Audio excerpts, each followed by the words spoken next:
Hello and welcome to episode 60 of my Let's Play Vanilla Minecraft. I am KHM. And I've done some work around here. Let's see, I've cleared out some of the walls and made this place a better spot for spawning. Pay attention.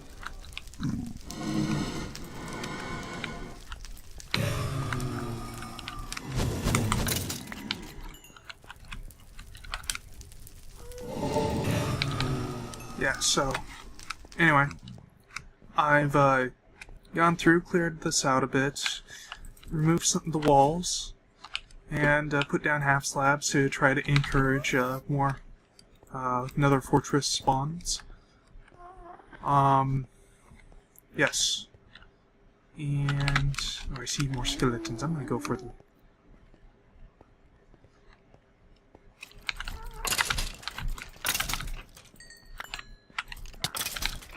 Okay, that was it. That was the last ones. I'm not going to go for any more on camera here. While I was working on this, I accidentally hit a zombie pigman and started a huge swarm. I'll tack the video on that and probably further explanation at the end of the video. Oh yeah, I've replaced the block here with a slime block again, because I actually had Blaze burn this off and kill me, and there's the taskbar annoying me, reminding me that it's there. So anyway, if we come up here, we can look at some more changes that I made up here. Now, while running supplies here, it was kind of annoying to have just one track, because you'd have one cart that gets stopped here, and any others that came over would get pushed back and sent back, and if I wasn't paying attention, I would find myself back at the station, which was really kind of annoying. So I built this here. Basically what it is we have a comparator hooked up to a detection rail. So any minecart with anything in an inventory that passes over it will trigger it, cause it to switch this track here. Yeah, follow the redstone. Yep. So, yes. Anything that has something in an inventory will go this way. The player's inventory does not count. So the player continues to go this way, as well as any empty minecarts with chests, but since I wouldn't be running or bringing an empty minecart with chests that isn't in my inventory, works. Anyway, yes, so we have them go down here, and we end up with this really fast switching thing here. Yeah, I got stuff in that one. I don't have anything in this one, so we can break this one. Now, as you can see, I have detection rails down. I also have one underneath that switches this track. Since it's so close, any minecart any other minecarts that's following it, even pushing up against it, would immediately get switched down this other path rather than follow it down there. So they can be really bunched up close together, which is important because because any minecart that's running from this distance probably is, due to the fact that it's hitting up against the, they'll be hitting up against the edge of the chunk boundary, or loaded chunk boundary. Yes. So it's important that it's able to switch this way. This thing can handle 3 in addition to the player, so that's pretty cool. Now, I also realized in my use of potions that potions take up a lot of inventory space, and that it would just be simpler to, instead of bringing the potions already made here, if I was to just simply make them, well, here. So came up with this here. This is kind of a quick potion lab. nothing nearly as elaborate as the auto brewery back at the house, which doesn't work anymore, thanks Mojang. But still fairly decent. I got a cauldron here for water. Fill up the bottles there. Let's see if I have anything on this.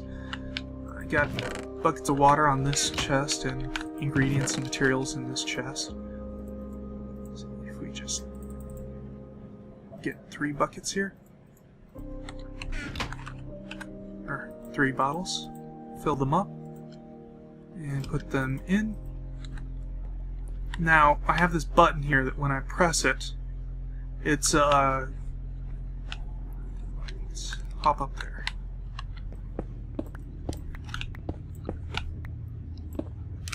When I press the button, it activates this redstone here, which sends a signal over here. There's a dropper underneath this pumpkin. Well, actually there are 4 droppers. One underneath the pumpkin and these 3 here. Signal will activate each dropper in turn, and have these repeaters here to make the redstone signal wait for about 4 ticks. And they put the contents into the hopper that is underneath this chest. Yes. Which then sends it to the ingredients part of the brewing stand. Yes. Now this chest here is just purely for lag reduction. That's its only purpose. Can't have the ingredients put directly into the chest because there's a chance that they'll end up out of order.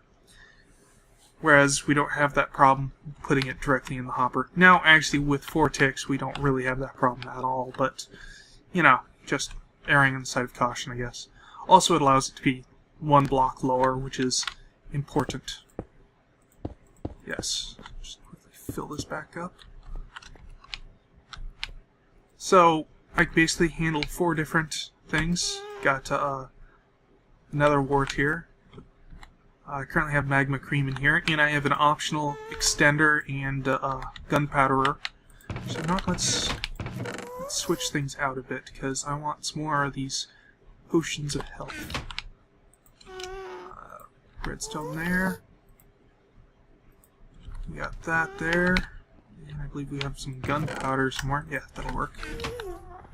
Oh, drat. And I accidentally showed the next bit that I wanted to talk about. Oh well. Anyway. So, do that. And it starts brewing it. And queues up the ingredients. And the hopper will take it from left to right, so glistening melon, redstone, then gunpowder. And we'll check back up on that in a second. Now, while working on all of that, I managed to gather 21 wither skulls. So, we're gonna have some fun. That's enough to create 7 more beacons, 7 more boss fights. Yes.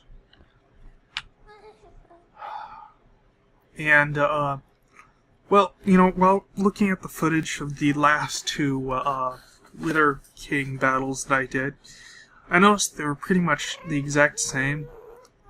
So, I think I want these 7 battles to be on camera in case something happens. But I think it would be best if I fast forward through it, so it'll be greatly sped up. Unless something interesting happens. Yes, and then we'll have 7 beacons upon which to do with.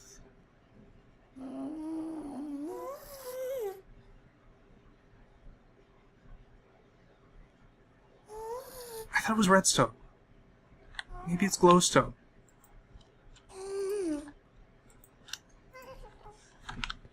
Do I have any glowstone with me? No, I do not. Alright. I just swore it was redstone that did that, but I guess clearly not. I'll just... No, I have the ingredients chest. I'll toss it back in there. And, I guess I'll go get some glowstone real quick. This ought to be fun and exciting.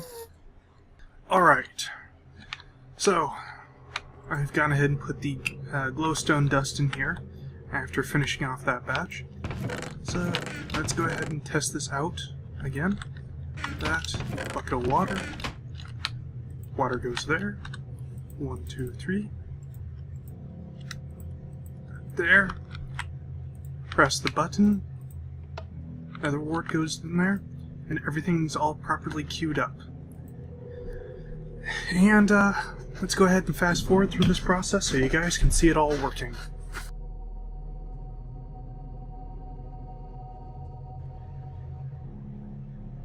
And there you have it. So I can quickly and easily brew up any kind of potion I might want or need. So, yes. Now, let's see. Oh yeah, also here I have growing some potion ingredients. I've got some melon growing here, and I got some carrots growing here. Now, underneath the glass is a light that's kind of hidden away. You can't see it from here, which is pretty cool. And because there's no water, everything is growing ultra slow. So this might not actually kind of pan out as an idea, but oh well, whatever. It's there.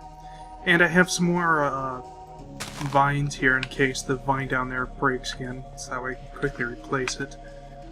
I have a bucket with me. Yeah, that was it. Okay.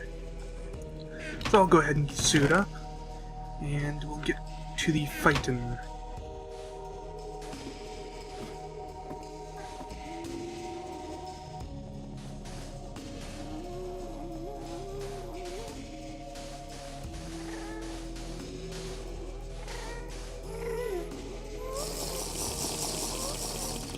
Let's go.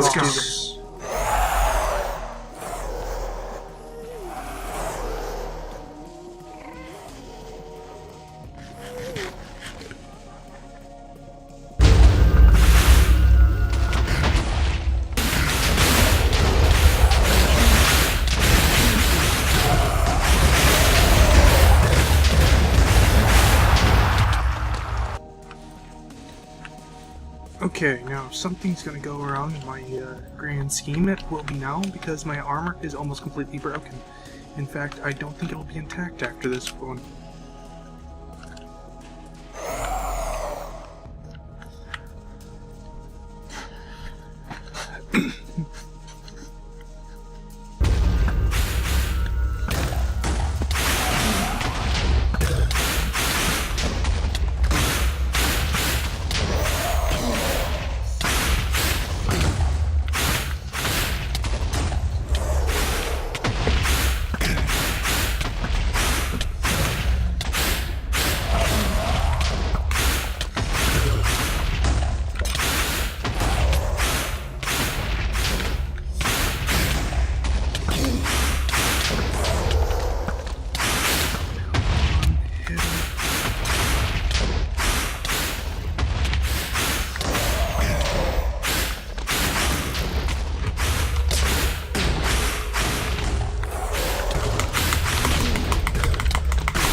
Died on the last one.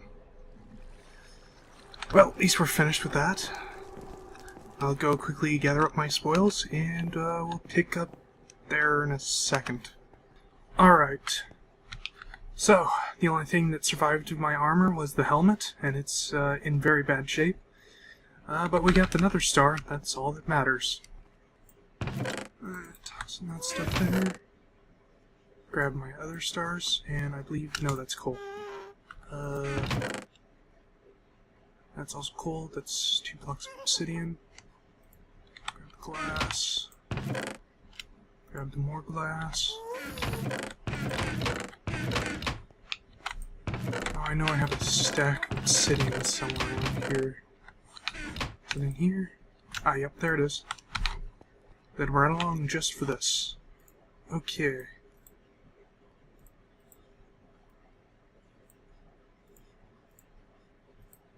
One, 2, 3, 4, 5, 6, and 7. Awesome. Now I need a pick.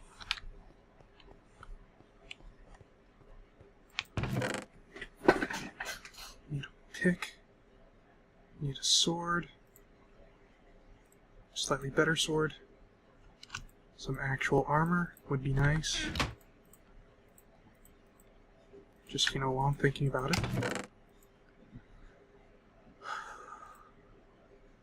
The not-so-enchanted bow. There was something else. Oh yeah, iron. We need 3 things of iron. There's 1.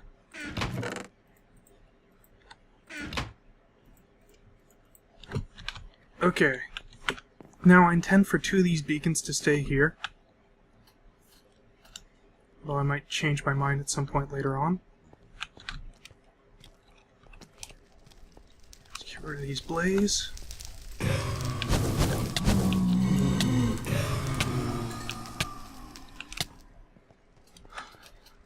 Alright.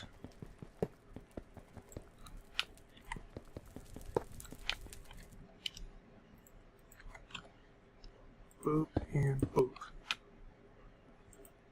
Yes. So you will be... I think I'm going to make you jump boost and regen. You are going to be all out haste. And you are going to be... That's jump boost. That's strength. Speed. There we go. Speed. Perfect. Oops. What the?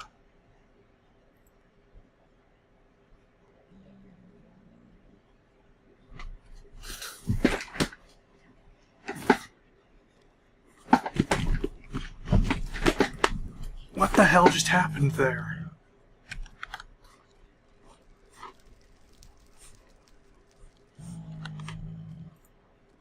Okay. I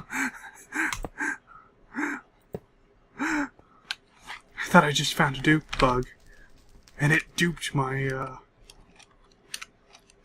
my beacons. But no, it was just a visual thing. Okay, that concerned me. Just a little bit. Wow, I am definitely feeling the speed boost here.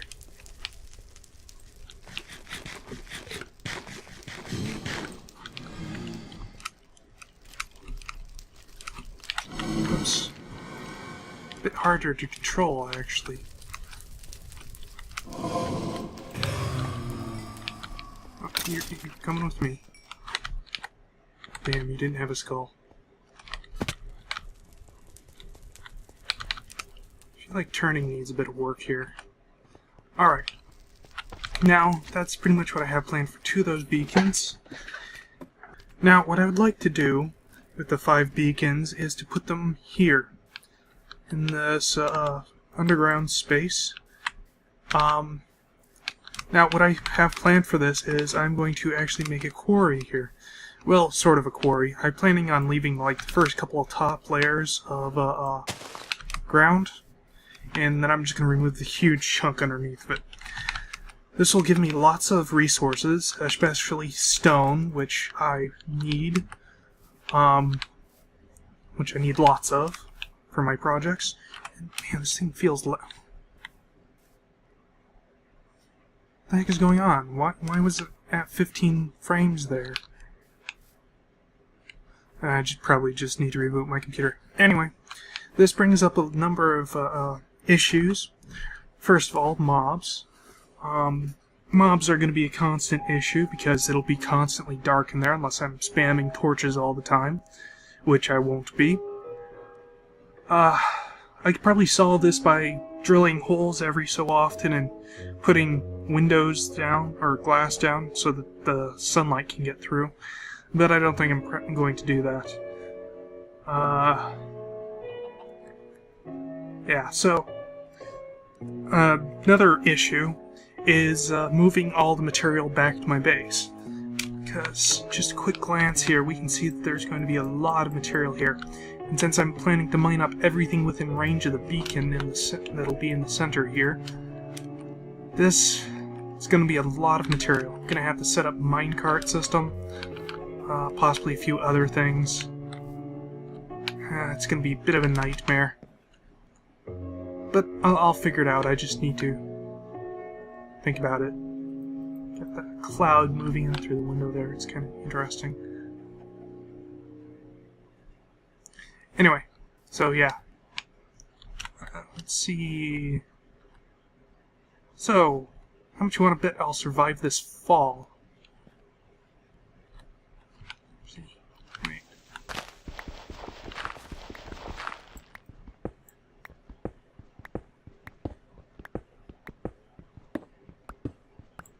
This kind of solves that little issue, in a way.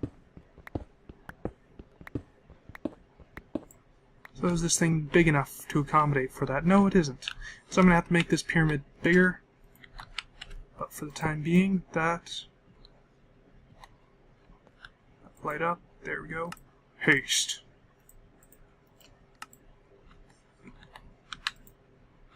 Okay, now I'll go ahead and work on this off camera.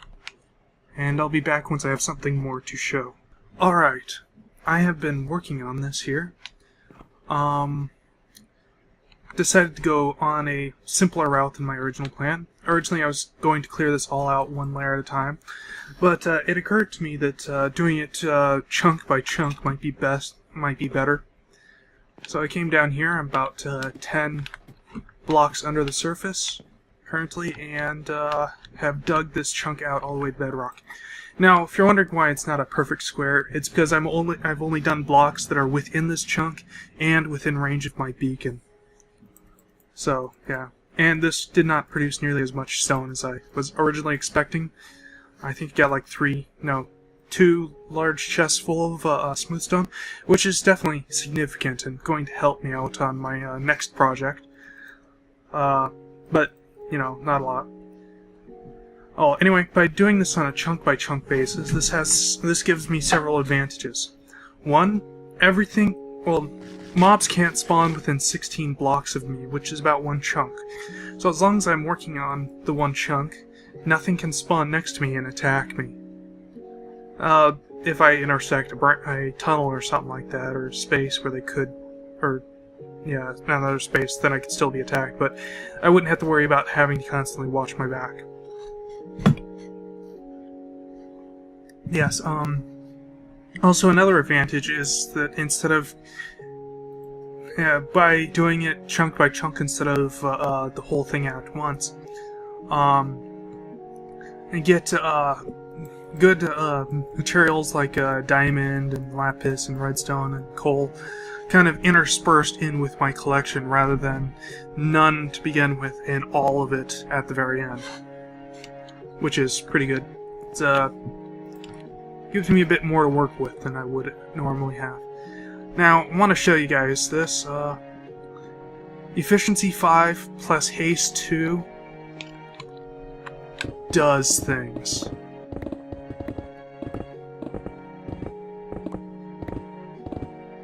That is awesome. So I'm able to quickly clear this all out. I could actually even go faster than I currently am, but I'm trying to be careful because I'm right on the edge here.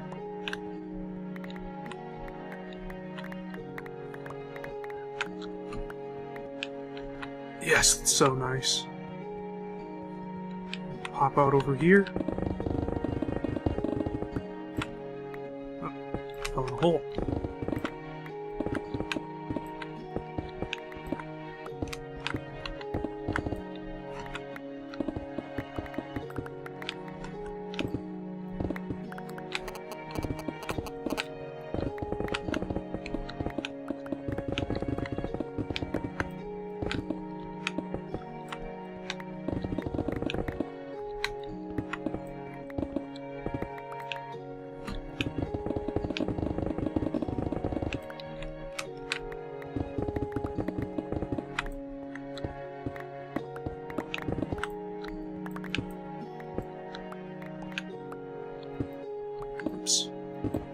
Myself a hole there.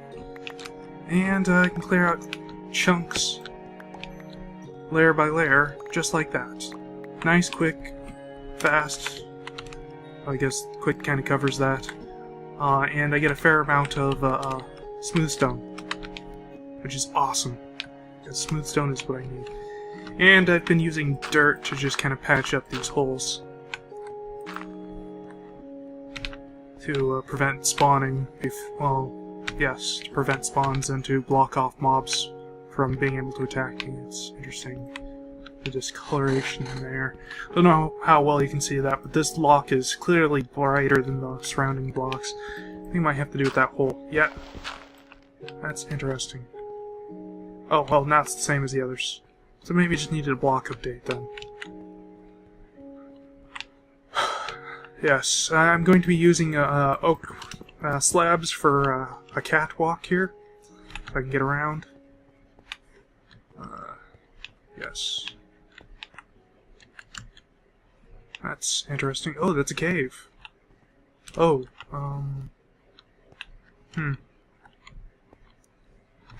maybe I'll explore that and light that up or something.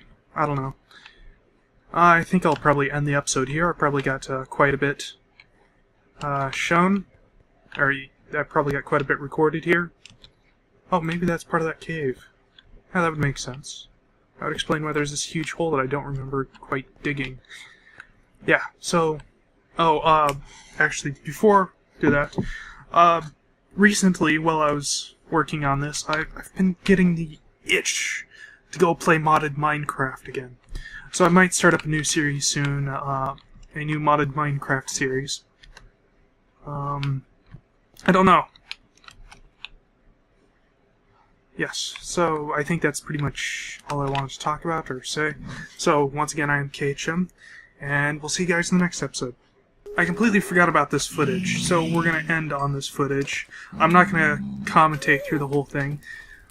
But basically what happened was I accidentally hit a zombie pigman while I was out hunting wither skeletons, and they just swarmed me. So, enjoy.